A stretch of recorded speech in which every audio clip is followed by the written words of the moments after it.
और करे नी तो के फॉलो हमार फॉलोइंग लागेलो।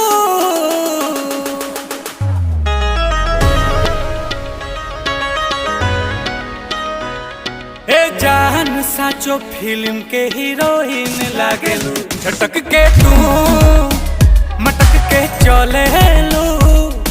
ए जान साचो फिल्म के हीरोइन लागेलू।